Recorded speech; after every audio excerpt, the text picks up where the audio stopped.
invented master plan or perfected them here. There's some in Florida and some other places, and way back when, in New Jersey and stuff. But we really took the idea of a master plan community where you had multiple levels of income all existing in the same area. So it wasn't just a wealthy community and everybody had to drive in and work there and then left, and the service workers had to come from it. But this idea of having, you start off and there's places for apartments, and then there's condos, and then there's houses, and then there's huge houses, and you can move up or down in that strata there. But everybody, you don't have to travel very far. The people, the service people who are working at Starbucks and stuff live in the same community here. One of the things I was struck by about 6 years ago was the city of Irvine kept turning up in the the FBI uniform crime statistics as the safest city in the United States. Yeah, Mission View was always up there too. Yeah, and it had about a 3-year run going as the safest city in the United States, and which made me think, okay, they got it right. This is kind of interesting. Yeah. And one of the favorite stories we developed out of that reality was, it was called 10 Great Reasons to Resent Irvine. And it was, Irvine is more diverse than wherever you live. Irvine schools are better than wherever you live. Its roads and parks are better than wherever you live. Well thought out, well planned. It's safer. And, it's just one thing after another. The theory became reality. What they envisioned, the way they built those neighborhoods, the way they designed those neighborhoods discouraged criminals from coming in, because the way they're laid out, you can't get out very easy. But at the same time, there are different economic strata built into that, too. Not everybody in Irvine is wealthy. Mm-hmm. When I was a kid, my dad was an executive, so we lived in Bloomfield Hills, Michigan, which was the big upper-class suburb that everybody dreamed of. And it was just typical white flight. Everybody in our community looked like me. Everybody was white and well off. And the workers who had to come in and work in the hotels or the fast food restaurants had to drive in and leave every day. Mm-hmm. In the same way that down in Los Angeles, they had to drive across the bridges and over from East LA to downtown in the old days when the aristocracy lived downtown there, and then they had to leave. And that was always the model. There aren't any poor areas of Beverly Hills. You drive in and you drive out. But here they've got different strata built in so that you can work, be a service worker and live in an apartment there, and some lower income housing all the way up to multi-million-dollar mansions. And that is one of the benefits of having, say, one or two people that had the right vision in terms of a master plan, so they actually worked out where you could work within 10 miles of, or 5 or 10 miles of where you lived. Right. And yet you would have your schools here and the places to go where you'd go for entertainment here. And we don't have to drive very far. No, you don't have to drive very far. You can just unlike L.A., where you have to drive everywhere, or Detroit, or other places like that. You had to drive long distances here. And believe me, I'm as cynical as the next guy. I'm a cynic from way back. But when I step back, and I like that about you, Marty. Yeah, thanks. But when I step back and look at how this place has evolved, I think, you know what? This is extraordinary. This is really extraordinary. Well, let's talk about how the magazine evolved right after this. We're going to come right back and wrap this up and bring it all back full circle and see how the magazine's evolved and where it's going from here. So stick around. There's something positive about the word up. When things are looking good, they're looking up. When someone's down, you cheer them up. So how do you move up? Well, when it comes to getting your bachelor's or master's degree, there's one university that stacks up. Brandman University. Brandman is ranked by U.S. News & World Report as one of the nation's top 10 universities for online bachelor's programs. Brandman's online graduate programs in business and education also receive top honors. So look us up at brandman.edu. Brandman University. Move up. S&H Rubber is a manufacturing company in Fullerton, California. We specialize in custom molded, extruded, and stamped rubber parts. If your next job requires a rubber part, we would appreciate the opportunity to quote on it. We serve aerospace, automotive, and many other industries. We work with many types of rubber, including silicone, EPDM, neoprene, uninitril, and Viton. Our quality system is ISO and AS 9100 approved. Over our 47 years in business, the S&H brand has become known for superior quality, quick turnaround, and competitive pricing. Please check out our website at www.shrubber.com or call 714-525-0277. Let S&H be your sealing solution.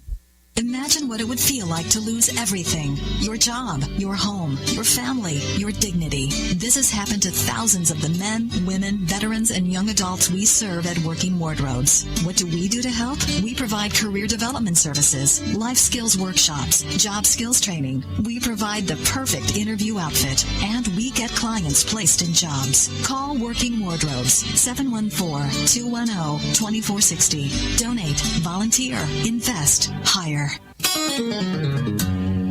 All right, we're here with Marty Smith, editor of Orange Coast Magazine, and who's seen it all, as have everybody in this room. And Brian Connors, who normally hosts our show, Catapult Your Business, a financial planning show here. And we're just recollecting all things Orange County here. And I just kind of want to bring it back in our last 10 minutes or so here and talk about the magazine again here. Where does the magazine go? In this world of diminished media, print is dead, nobody knows what's going to happen. I mean, you guys are bucking the trend, and you're producing a high quality, we were marveling. It's a thick, well-read, easy-to-read publication. It's not all just breezy stuff. You got some in-depth, interesting storytelling. How you doing it? Well, we benefit by having a corporate owner that believes in high-quality editorial content and credibility of that editorial content. Mm-hmm. So how do they do it? How does Texas Monthly survive? And LA Magazine, which has been around, seems like forever as well, and doing the same sorts of things here. They believe that, that there is a demand for that. There is an audience for that. And in fact, there is. Now, that audience is changing in the way it consumes our content. A lot of it ends up digital. I mean, a lot of content we create strictly for the digital world. So if I went to your website, are there stories that I wouldn't see in the publication? Yes, absolutely. Okay. There are videos, there's audio, there are things that you simply can't get in print. It's an enhanced version of the magazine. Well, as I said offline, we're going to offer you some of these business conversations too, if you want to utilize these and provide another rich media content for your readers and audience and That's stuff. That's great. One of the approach that we're taking right now, and I think you see it in a lot of publications. We've recognized that the print magazine is going to break even probably at best, because print is very expensive to produce. Oh, yeah. Sure. The paper, there's beautiful color pictures in here, and you've resisted what so many have not resisted. You haven't shrunk the size. Has the magazine gotten smaller in size? Not just in the number of pages, but in the actual physical size of it? We did a resizing of it about 7 years ago when we completely changed the format of it, but it was for design reasons, not for money-making reasons. Mm-hmm. We wanted it to look like a monthly city magazine. Yes, right. It was oversized before. But the approach we're taking now is it's the basic freelancer's rule of sell everything 3 times. Okay, so we're generating all sell everything 3 times. Okay, so explain that to me. I've never heard that. I've never heard that one either. That's how you make a living as a freelancer, because you write a story for one publication, and then you use the content that you gathered for that to write a story for another publication, and then you do a blog post for somebody else. That's how you break from break even into profitability. Okay. So in our example, say we do our best restaurants issue, and it's the cover story of our print issue, and it's much talked about and buzzed about. Okay, that's great. So then we move that into the digital realm, and every day we tease to, okay, here's the 3rd restaurant of our 10, and we drive traffic to our website that way.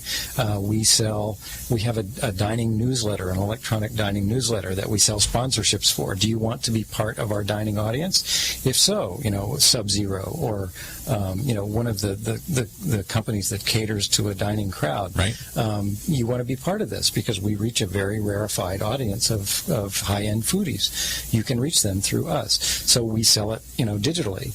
And then we try and move that into the realm of events. Okay, so we have a big party, a launch party for that issue. Very smart. We invite the restaurants that have been named to the top 10.